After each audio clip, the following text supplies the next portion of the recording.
गोविंदा का audio message है जिसमें वो धन्यवाद दे रहे हैं सभी का। अगली बड़ी खबर का रुख कर लेते हैं, इस पर भी हमारी नजर है क्योंकि जम्मू कश्मीर में आखिरी चरण का मतदान सुबह 7 बजे से जारी है और अब तक का जो मत प्रतिशत है 9 बजे तक का वो हम आपको बता रहे हैं। जम्मू कश्मीर में 9 बजे तक 11.60% मतदान हो चुका है और बांदीपोरा में 11.64% वोट डाले जा चुके हैं। बारामूला की बात करें, ये हॉट सीट है जिनकी हम बात कर रहे हैं, यहाँ पर 8.89% वोटिंग हो चुकी है। कठुआ में 13.9% मतदान हो चुका है। कुपवाड़ा में 11.27% मतदान अब तक हो चुका है।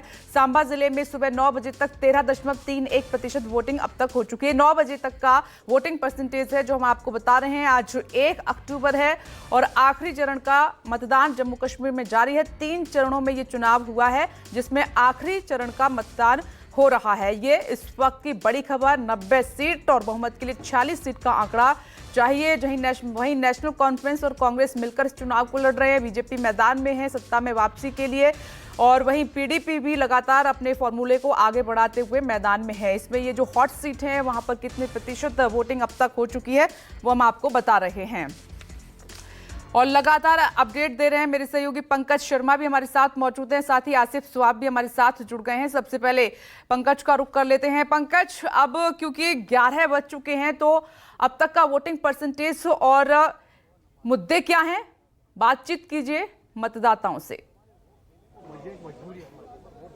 मगर जो मौजूदा सरकार है वो बिल्कुल, देखिए आज विधानसभा के तीसरे और अंतिम चरण का मतदान है। 40 विधानसभा सीटों के लिए वोट डाले जा रहे हैं जिसमें जम्मू संभाग की 24 सीटें हैं और कश्मीर की 16 सीटें हैं। हमारे साथ मतदाता, इनसे बातचीत करते हैं। मैडम, वोट डाल दिया आपने? जी, हम सबने डाल लिया वोट। क्या मुद्दे हैं आपके लिए इन चुनावों में?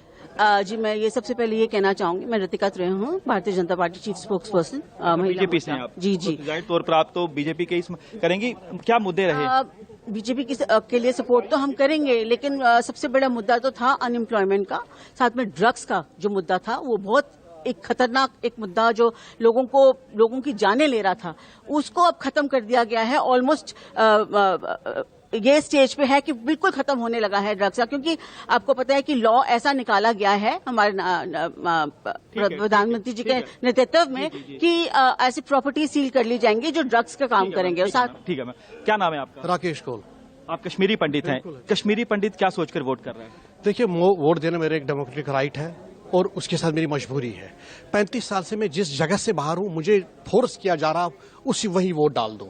हालांकि 6 महीने का प्रोसीजर होता है, 6 महीने अगर एड्रेस कहीं चेंज करा वो वहीं डाल सकते हैं। 35 साल से मुझे गवर्नमेंट और इलेक्शन कमीशन बोल रहा है कि आप वहीं डालो और उसी को डालो जिसने मुझे कश्मीर में जेनोसाइड का जो मतलब किया है, जिसने मुझे वहां से निकाला, जिसने मेरे मंदिर जलाया। आरोप लगा रहे हैं वो मैं लगाता हूं, क्यों नहीं है? जो सही बात है सही।